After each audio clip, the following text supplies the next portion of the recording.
んにちは、池田真子です。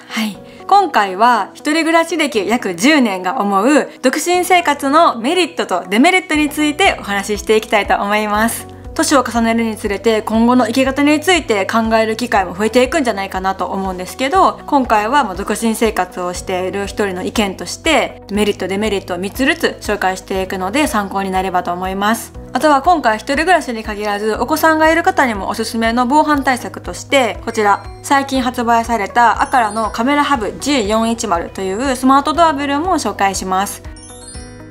一人暮らしのメリットデメリットって本当にいろいろあると思うんですけども、その中でもちょっと3つに絞ってみました。で、私が思うメリットから紹介しますね。まず1つ目が全部自分で決められる。これは例えばご飯を食べる時間とか何を食べるかとか、あとお風呂に入るタイミングや長さ、寝る時間とかもそうだと思うんですけど、人との共有がないので全て自分で決めて自分が思うように行動できるっていうのがいい部分だと思います。例えばちょっとしばらくお菓子を控えようっていう時に目の前でお菓子を食べてる人がいたりとか、家にお菓子があるっていうのが分かっているとちょっとそれがストレスになったりすることもあると思うんですけど、一人暮らしだとそういうことが起こらないので自分をコントロールしやすい気がします。あとは良くも悪くも誰にも何にも言われないっていうことですかね。なのでマイペースな方は一人暮らしや独身生活はぴったりなんじゃないかなと思います。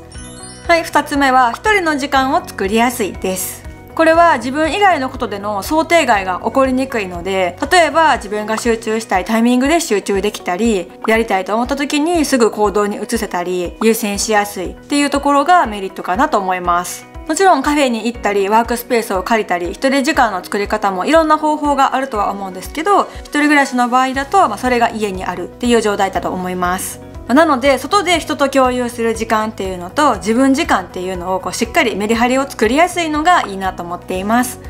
3つ目は全部自分の責任になることです。一人暮らしだと何かが起こった時に全部自分の責任になるので受け入れやすいし、成長にもつながると感じています。これが逆に人と共有することで全てのことが自分が起こした行動の結果とは限らなくなるので、どうしても人のせいにしたくなってしまう瞬間っていうのが出てくる気がするんですよね。あとは人がいることで無意識に期待してしまったり頼りたくなる瞬間っていうのもあると思います。これが独身で一人暮らしだと全部自分で解決していくことになるので、そういう意味でも成長できる気がします。全部自分で決めれるし、その分全部自分の責任にもなるし、これこそが一人暮らし独身の自由を感じられるところでもあると思います。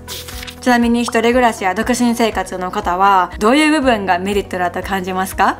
続いて私が思うデメリット3ついきます。まず1つ目はマイペースになりすぎる。これは一人時間が長ければ長くなるほど人と関わった時のズレや協調性に欠けないかっていうのを気をつけないといけないなっていうのを最近思うようになりました。例えば一人だと無意識にすごい早歩きになったりするんですけど、人が一緒だとそうはいかないように自分にとっての普通が周りにとっては普通じゃなかったり、あと自分にとっては無駄と感じることが周りにとって必要なことだったりすることもあると思います。そうやって人との価値観のズレっていうのが年を重ねるにつれてどんどん大きくなっていくんじゃないかなと感じました。仕事を続ける以上は必ず人が関わるし、今後も人との時間をより楽しむためにもたくさんの人の価値観に触れたりメリハリも必要だなと感じます。年を重ねると頑固になるよっていう言葉あると思うんですけど、やっぱり自分を知れば知るほどこうっていう風に固まっていきやすくなったりするんですけど、そこに多くの人の価値観を知ったりとか触れることでより柔軟性を保ちながら生きていけるのかなと思います。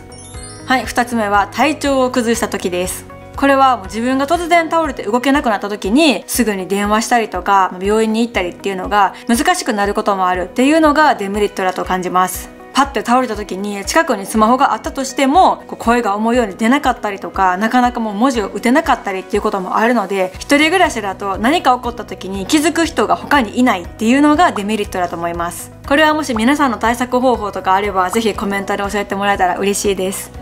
3つ目は防犯対策が必要です。これは一人暮らしに限らず誰にでも言えることですよね。で、防犯に関しては様々な対策方法があると思うんですけど、これは調べたりとかしてもいろいろ出てくるので、できる対策っていうのは極力しておくのがいいと思います。インターホン出てみたらちょっと怪しい人に見えたりとか、知らない人が近くでうろついたりとかをしていると、それを確認できたりとか証拠に残せたりするといいですよね。そこで今回紹介するのがこちらのアカラのカメラハブ G410 です。こちらはスマートドアベルになっています。で、家でも外でも来客対応ができたり、2K の高解像度と超広角レンズで防犯カメラとして使えたり、あと工事不要で取り付けも簡単なものになっています。例えばインターホンが鳴って急いで部屋を移動したけど、あとちょっとっていうところで切れちゃって間に合わなかったっていうことってありませんか？そんな時にこちらがあればもうスマホからすぐに対応ができます。さらにお出かけ中で対応できない時とか、お子さんが先に家に帰って留守番中っていうタイミングでもこれがあれば声を変えて出たりとか、大人が外から対応することもできます。なのでドアベルとして便利なだけじゃなくって防犯対策としても使えます。で、ここからは実際に使い方や機能について、カメラの性能や録画について、あと取り付け方法などを紹介するので参考にしてください。はい、ではカメラハブ G410 を押してみます。はい、そうするとスピーカーから音が鳴るのと、こちらのスマホの方にも通知が来ます。押してから音鳴るのも通知が来るのもめっちゃ早いですね。で、通知が来てすぐにタップをすればそのまま会話ができます。こんにちは。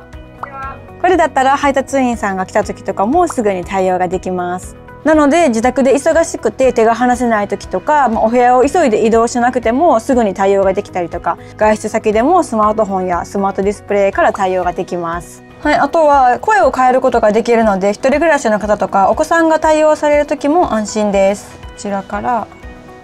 ボイスチェンジャーで音声を選べます。こんにちは。こんにちは。こんにちは。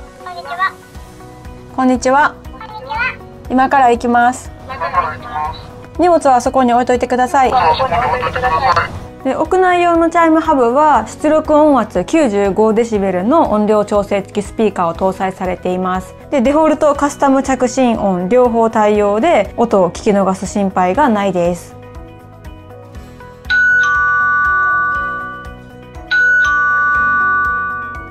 さらにこのカメラハブ G410 の中でも特徴としてすごいのがこちらのカメラです。2K の高解像度になっていて、人の顔や荷物などをしっかり認識できます。さらに画面を見てわかるように175度の超広角レンズになっていて、画面も3対4の表示になっていて広くて見やすいです。これだったら置き配で荷物を置いてもらった後、人が離れたのを確認してから取りに行くことができます。あとは家族の顔を認識したらドアベルからサウンドを再生したり、スマホに通知を送ることもできます。なのでこれだったら子供の帰宅を確認できます。他にもミリ波レーダー人感センサーっていうのが内蔵されていて、知らない人がうろうろしていたらアラームを鳴らしてスマホに通知を送ることもできます。これならドアベルを押さなくても知らない間に怪しい人がうろついていたらしっかり確認できるので防犯対策につながります。で、もし本体を撮られたとしても映像はチャイムハブの方のマイクロ SD とかクラウドの方に保存されるので証拠を残せるっていうのも安心です。あとは夜になるとどうしても見えにくくなってしまうことがあると思うんですけど、このカメラハブ G410 の暗い場所での映像がこちらです。こんな感じで赤外線ナイトビジョン機能っていうのが搭載されているので、暗い場所でも人の顔が鮮明に把握できるぐらい確認できます。本体や付属品はこちらです。はい、では取り付け方を紹介していきます。まずはこちらを開けます。で、付属のドライバーでネジを緩めます。はい、そしたら背面パネルをスライドして取ります。そして付属の単3電池を6本セットします。はい、そしたら蓋を閉めます。セットアップはこちら本体の側面にある QR コードを読み込んでアカラアプリからできます。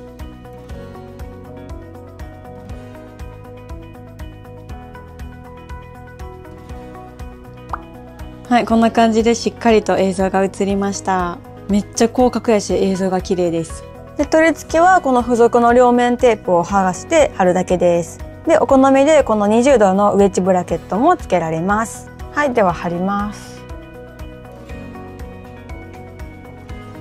はい、ではフィルム剥がします。はい、これでセット完了です。はい、こんな感じで賃貸の方でも壁に穴を開けることなく設置できます。で、ビスで固定することもできるのでお好みで設置してください。で、Wi-Fi の通信範囲内であれば配線不要で取り付けができます。もちろん有線でつなぐこともできるのでそちらもお好みでやってください。交換式電池は約5ヶ月間持続可能なので、数ヶ月に1回は入れ替えるようにしてください。で、もし電池の入れ替えを忘れそうっていう方は、優先接続にすることで交換不要になって、あと24時間連続録画も可能になります。で、アプリの各種設定からそれぞれ音量の設定もできます。これでお好みで調整できます。これで音量が変わっているのがわかるかと思います。最後にデータの保存について紹介します。録画されたデータの保存方法は2つあります。まずは別売りのマイクロ SD カードを使用することで最大 512GB の保存が可能です。もしくはホームガーディアンサブスクリプションプランっていうのを使用することで保存が可能です。こちらは最初の1ヶ月間は無料でついているので、どちらが自分に合っているかっていうのを試してから検討するのがいいと思います。他にもカメラハブ G410 はアカラの製品やマターに対応するスマートホーム製品と組み合わせて使うこともできるので、お家をよりスマート化できます。詳しくは概要欄の URL からご覧ください。ということで今回は一人暮らしの独身が思うメリットとデメリットについてお話ししました。一人暮らしや独身だからこそ感じられることもあれば、結婚していたり家族で暮らしているからこそ感じることっていうのもあると思います。なのでもし今後の人生について悩んでいる方がいれば、今回の動画は一意見としてあなたにとっての幸せな選択をっていうのをするのが理想だと思います。ということで最後までご視聴ありがとうございました。この動画がいいなと思った方はチャンネル登録とグッドボタン、ハイプで応援もよろしくお願いします。では池田真子でした。バイバイ。